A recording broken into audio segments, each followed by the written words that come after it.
Assalamualaikum warahmatullahi wabarakatuh. Waalaikumsalam warahmatullahi wabarakatuh.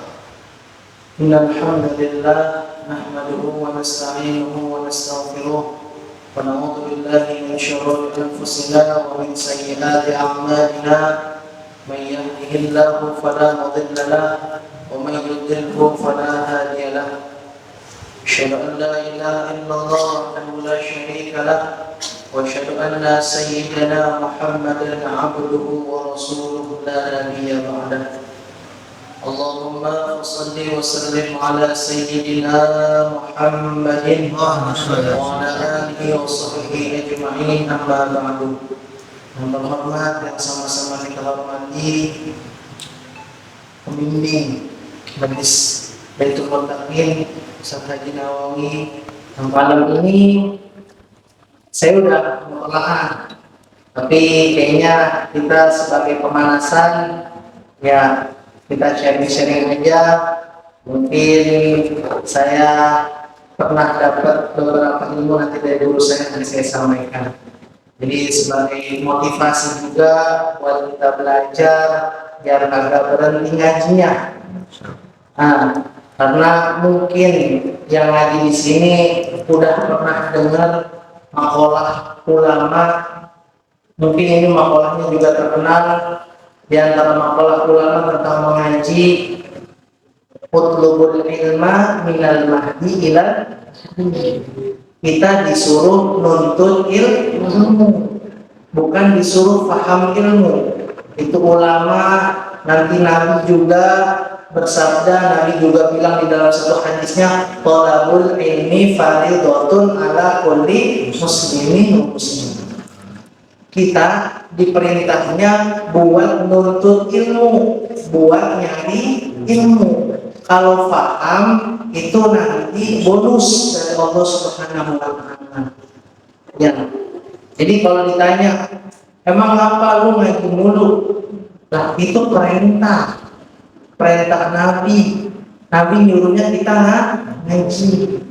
Ngajinya kagak tanggung-tanggung. Kalau kita tadi baca yang tadi lagi, makalah tadi kalau kita dengar utlubul ilma minal mahdi ilal lahdi. Tuntutlah ilmu dari buayan sampai nanti ente meninggal liang lahat. Itu perintah dalam menuntut ilmu. Jadi ngaji kalau bisa ya, bukan kalau bisa kita paksain ngaji itu, jangan sampai berhenti, karena perintah ngaji itu diperintah sampai mati gitu. Walaupun ente nanti udah pada gede, misalnya ente udah mondok, ente liburan, ngaji tetap. Atau ente udah jadi orang tua, udah nikah sekalipun, udah punya cucu, udah punya cicit sekalipun, kita tetap diperintah sama Rasulullah, diperintah para ulama untuk tetap ngaji. Ngaji nggak ada ruginya. Kata ulama, siapa orang yang hadir di majelis ilmu, dia nuntut ilmu, walaupun dia nggak paham, itu dia nanti bakal tetap dikasih rahmat sama Allah Subhanahu wa taala. Tuh. Makanya ngaji mah kagak ada ruginya. Jadi sekali lagi tolong sampaikan kepada teman-teman yang belum pada datang, bilang disuruh hadir ke majelis ta'lim lagi. Mudah-mudahan nanti guru-guru kita udah pada siap. Saya insya Allah udah siap. Terus nanti Ustadz Syarifuddin, Ustadz Ali Syarifuddin udah siap. Nanti Ustadz Nurki Sofi juga udah siap. Dan lain sebagainya. Jadi sebagai pemanasan, nanti tolong disampaikan kepada teman-teman yang mungkin belum hadir. Selanjutnya ada hadis baginda Nabi Muhammad SAW. Ini bonus buat orang yang sering datang ngaji. Ngaji di mana aja, mau ngaji pakai kitab, mau ngaji isinya sholawatan, majlis sholawat ada nggak? Ada. Ada majlisnya, majlis zikir, yang penting majlis. Kata Nabi Muhammad apa? Man salaka tariqan yaltamisu fihi ilman sahalallahu lahu tariqan ilal jannah. Man salaka tariqan, dan siapa orang yang menempuh jalan yaltamisu fihi ilman, untuk sekedar menuntut ilmu syariat, ilmu sholawat ada ilmunya. Iya, jangan ngikut-ngikutin sholawat yang isinya joget-joget doang, ada ilmunya. Sholawat itu bukan asal-asal bikinan. Sholawat itu bikinan ulama-ulama, itu diuji juga. Ada lagi sholawat itu yang langsung diajarin sama baginda Nabi Muhammad SAW. Ada ilmunya sholawatan. Nanti juga ada makin zikir juga ada ilmunya. Nah itu kata Nabi, siapa orang yang berada di satu jalan menuntut ilmu, sahalallahu lahu thariqan ilal jannah. Niscaya nih, Nabi yang ngomong. Kalau Nabi yang ngomong kira-kira bohong apa kagak? Kagak mungkin. Karena kita tahu ya, di antara sifat para rasul, di antaranya apa? Bohong apa enggak? Rasul nggak mungkin bohong.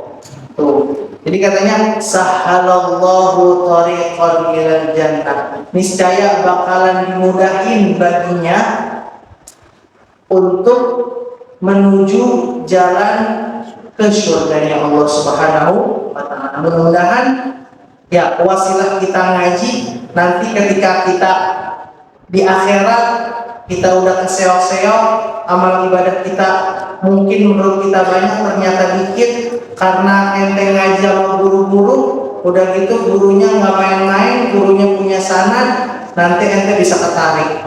Yang tadi ente kesusahan, nanti ente bisa minta bantu sama guru. Karena di antara kelebihan para guru itu nanti di akhirat bisa ngasih syafaat kepada para muridnya.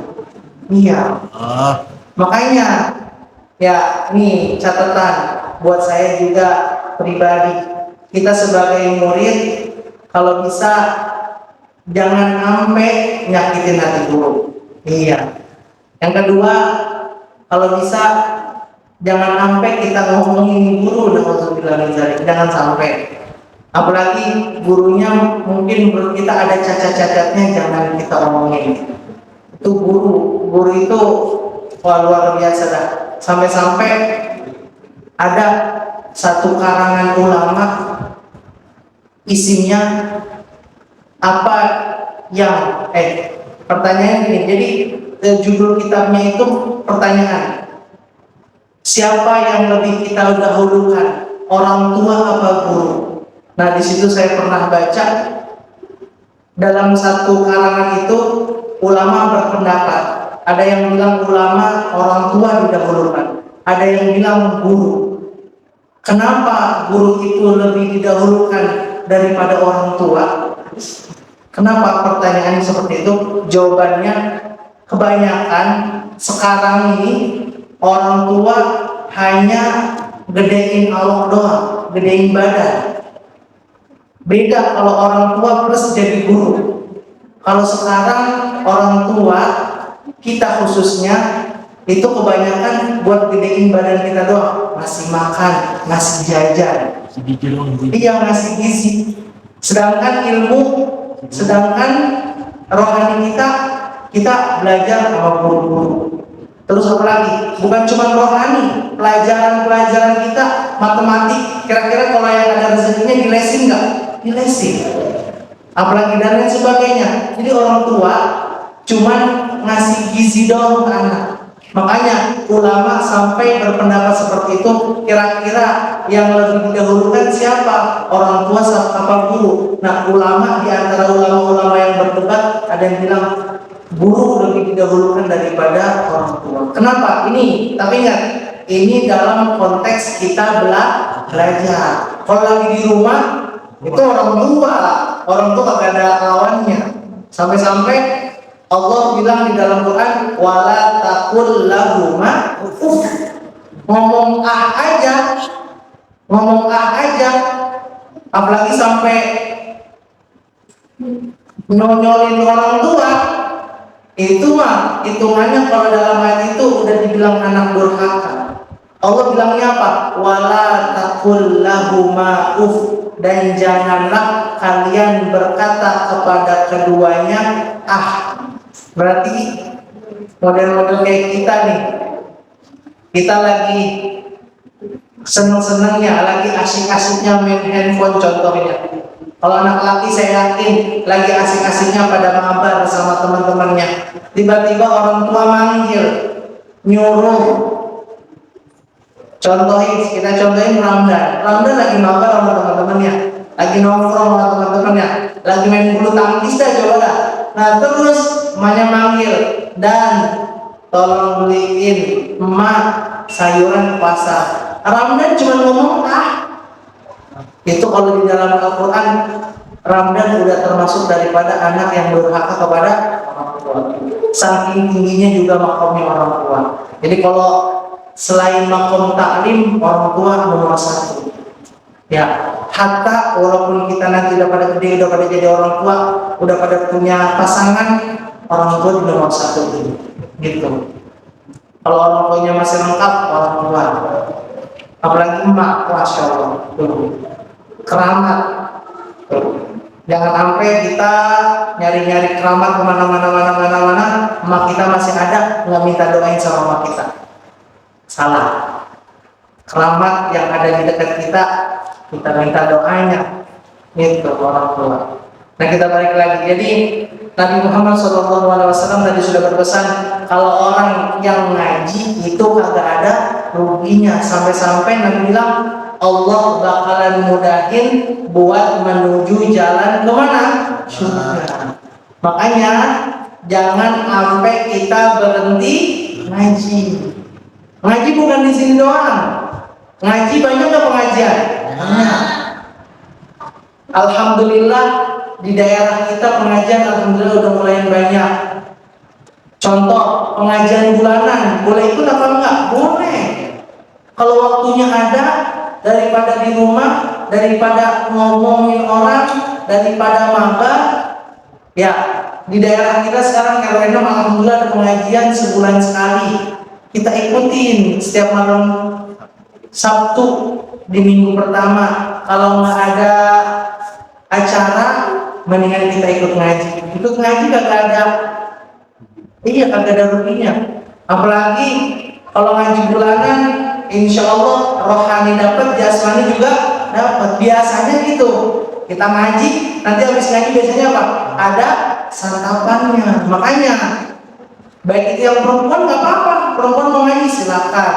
Yang laki-laki apalagi dianjurin, apalagi ngajinya malam Sabtu. Biasanya besoknya hari Sabtu pada libur. Paling kalau yang sekolah, yang madrasah masih sekolah, tapi kan nggak terlalu padat seperti hari-hari sebelumnya. Makanya sempetin pengajian kita ikutin selain pengajian malam Jumat. Karena kenapa? Kita disuruh banyak-banyakin punya guru. Tapi ingat, punya gurunya yang bersana. Kenapa? Karena ada jawabannya. Jawabannya dari perkataan ulama Al-Imam Abdullah bin Mubarak, kata beliau, al-isnad minad-din. Sanad itu termasuk dari agama. Laulal isnad laqala man syaa ma syaa. Jikalau orang kagak punya sanad keilmuan, orang itu ngomong seenak-enaknya. Itu kata Abdullah bin Mubarak. Al-isnad minad-din. Sanad keilmuan kita itu termasuk daripada agama. Itu kita ngaji tuh sama guru-guru kita, sama Ustadz Haji Syarifuddin, sama Ustadz Mulki Sobri, sama Ustadz Fikri, sama Ustadz Abdul Muti dan lain sebagainya, guru-guru, sama Kiai Haji Abdul Syakur, sama Kiai Haji Jelani. Kita ngaji itu sanadnya insya Allah nyampe kepada Rasulullah SAW. Kenapa? Laulal isnad, jikalau orang itu kagak punya sanad, laqala man syaa ma syaa. Jadi orang itu bakalan ngomong menurut saya enggak. Kalau kita sebagai orang yang punya ilmu, yang ngaji, kata guru saya. Nah gitu, karena kita ini punya ilmu berkat dibagi sama siapa? Sama guru. Guru kita dapat ilmu dari siapa? Dari gurunya lagi. Makanya di dalam Jamiyah kita, Jamiyah Nahdlatul Ulama namanya, itu rantai keilmuan itu sangat penting. Kalau nanti punya guru, gurunya agak ketahuan gurunya siapa. Nah, itu ngerinya. Nanti bisa dikatakan gurunya syaitan. Apalagi yang ngaji tapi kagak pakai guru. Contoh, ngaji Quran. Ngaji Quran kalau kagak pakai guru itu bisa jadi gurunya syaitan. Contohnya, orang belum pernah ngaji Quran. Ketika ada tanda imalah, pernah dengar namanya imalah nggak? Pernah dengar nama imalah? Nah, contohnya imalah itu di surah Yusuf. Di surah Yusuf itu surah apa? Contoh bacaan imalah, Bismillahirrahmanirrahim wa mursaha. Itu kalau dia ngaji sama guru. Kalau dia belum pernah ngaji sama guru, contohnya bisa-bisa dia bacanya Bismillahirrahmanirrahim wa mursaha. Kira-kira salah apa benar? Salah. Itu yang Quran. Yang penting untuk kita ngajari. Apalagi kayak fikih. Fikih bisa merepotkan ya. Kalau nggak ada gurunya, kira-kira wudhu kalau kita kagak diajarin sama guru, kira-kira wudhu kita sempurna apa enggak? Nanti kita nih, tadi saya juga udah mau tolak. Nanti kita bakalan masuk pembahasan tentang sunnah-sunnah yang ada di wudhu. Misalnya kita kagak ngaji, kita kagak tahu. Makanya saya pernah gambarin, kadang-kadang ada orang yang wudhu, jangan heran kalau pernah melihat orang wudhu, wudhunya udah kayak bebek dijebur, cepet-cepet doang, air, tangan, habis itu udah selesai. Kalau orang yang ngaji, beda ceritanya. Nanti ada yang namanya kumur-kumur, ada yang namanya masukin air ke dalam hidung. Itu sunnah Nabi semua. Tapi kalau orang yang nggak ngaji, saya yakin wudhunya bakalan acak-acakan. Nah, itu perlu kita punya guru, bukan cuma fikih, apalagi tauhid. Tauhid kita perlu. Tadi udah dibilangin sama Mang Haji Awi, tauhid itu ada dua. Ada tauhid tentang ketuhanan, ada tauhid tentang kenabian. Atau al-aqidah ilahiyah sama aqidah nubuwah. Itu perlu kita tanami. Di dalam satu bait ulama pernah ngomong tentang ilmu tauhid. Kata ulama, awal wajibin alal insani ma'rifatul ilahi bistiqon. Awal wajibin, mula-mula yang wajib, yang kudu dipelajari, alal insani, di atas seluruh manusia. Berarti kalau manusia laki-laki doang apa? Seluruhnya. Seluruhnya. Laki-laki juga, perempuan juga. Awal wajibin alal insani apa? Ma'rifatul ilahi. Ma'rifatu mengenal al-ilahi Tuhan. Tuhan kita siapa? Allah. Bistiqoni dengan sebenar-benarnya. Minimal kalau belum kita bisa mendalamin, kita minimal hafal sifat-sifatnya. Masih hafal sifat wajib bagi Allah? Sifat wajib bagi Allah ada berapa? Ragu-ragu, ini ragu-ragu mana nih? Mentang-mentang ngaji udah berhenti lama. Coba saya tanya, sifat wajib bagi Allah ada berapa? Ada 20, masih ingat apa enggak? Masih ingat? Kalau masih ingat kita baca bareng-bareng. Baca sifat wajib bagi Allah beserta artinya. Bismillah. Bismillahirrahmanirrahim.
juga satu pada kerjanya, kuasa menghendaki, maha tahu, maha hidup, mendengar dan melihat, berfirman yang maha kuasa, yang maha menghendaki,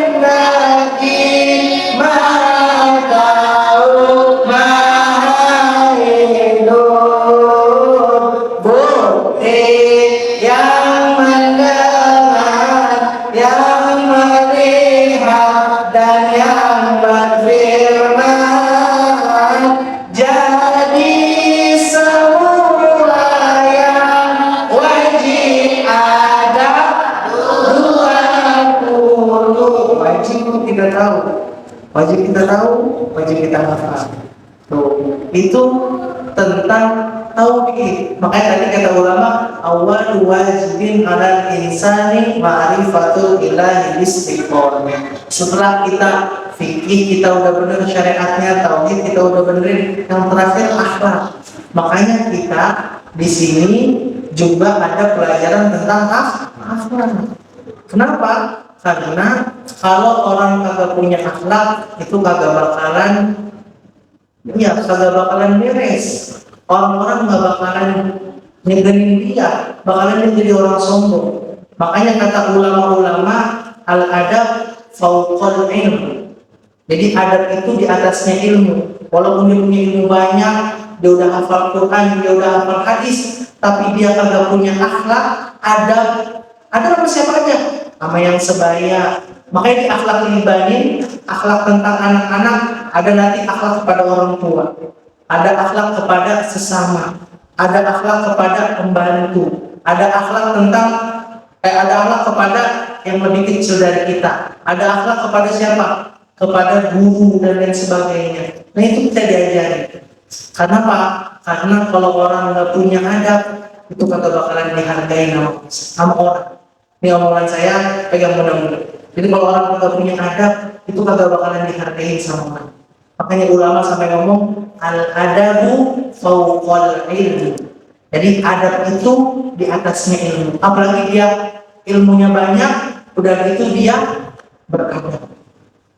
Makanya ini saya bilangin ya, mungkin ente masih lama, masih panjang perjalanan. Nanti kalau mungkin dapat jadi kiai, misalnya udah jadi kiai, dapat jadi ustazah contohnya. Nah nanti kalau ketemu nyai-nyai, kita ngajar nih, contoh nanti udah pada gede pada ngajar punya majlis taklim.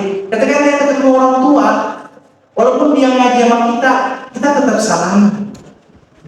Itu adab seperti itu. Jadi kalau adab yang lebih tua, kita cium tangan kepada mereka seperti itu.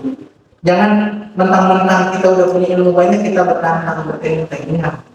Makanya itu ulama benar-benar ngingetin kita, ngewanti-wanti kita. Kadang-kadang orang yang udah banyak ilmu itu lupa. Makanya di terakhir dari saya sebagai motivasi, mudah-mudahan kita semua diberi istiqomahan dalam mengaji. Ingat, malam Jumat depan kita lanjut pengajian kita. Ya mungkin nanti kalau emang saya minggu depan saya lagi, insya Allah kita buka kitab-kitabnya kita. Atau nanti kalau mungkin di rolling dan lain sebagainya itu nggak apa-apa. Jadi kalau emang nanti minggu depan udah mulai baca kitab, kita buka kitab kita. Ya, ini kita nih udah gitu guru-guru kita, insya Allah orang-orangnya, insya Allah standby, waktunya disiapin penuh. Kalau emang ada jadwal di sini, yang lain dikalahin dulu. Makanya ente juga kalau guru udah meluangin waktu, ya kalau bisa ente-nya juga gitu. Karena ngaji itu kudu ada guru, kudu ada murid. Kalau ada guru doang tapi ada muridnya, yang mau dibagi siapa? Nah, semisalnya murid doang tapi ada gurunya. Nah, dan ente juga tahu, coba di kelas kalau ada gurunya, ente sekolah ada gurunya, kira-kira kelas rame apa enggak? Mungkin saya. Makanya orang belajar itu kudu ada dua unsur, ada guru, ada murid. Kalau ada guru doang, ada muridnya, siapa yang mau dibagi? Kalau ada muridnya, nggak ada gurunya, nah nanti bisa acak-acakan ini majlis kita. Nah, jadi kalau gurunya udah meluangin waktu, guru-guru kita udah meluangin waktu, nah nanti juga saya harap kedepannya kepada guru-guru yang lain juga meluangin waktu. Mudah-mudahan yang kita ngaji di sini, walaupun kita nggak paham sekarang, nanti insya Allah kedepannya bisa paham. Amin ya Rabbal. Mungkin itu aja motivasi tambahan dari saya. Mudah-mudahan apa yang saya bagi, apa yang saya sharing, apa yang saya berikan bisa bermanfaat buat kita semuanya. Amin ya Rabbal. Jadi ini sebagai pemanasan mukadimah kita setelah kita tawakuf agak lama dari sebelum Ramadan sampai Ramadan selesai. Syawal juga udah habis ya. Iya. Jadi kita mulai lagi pengajian kita tata lagi niat kita. Ya, niatnya mardhatillah. Tadi kita udah baca niat ya yang dikarang sama Al-Imam Abdullah bin Alwi Al-Haddad. Nah, kita disuruh niat ikhlas lillahi ta'ala. Mudah-mudahan kalau kita niat ikhlas lillahi ta'ala, nanti ilmu kita bisa manfaat. Amin ya Rabbal. Mungkin itu saja yang saya sampaikan. Assalamualaikum warahmatullahi wabarakatuh. Waalaikumsalam.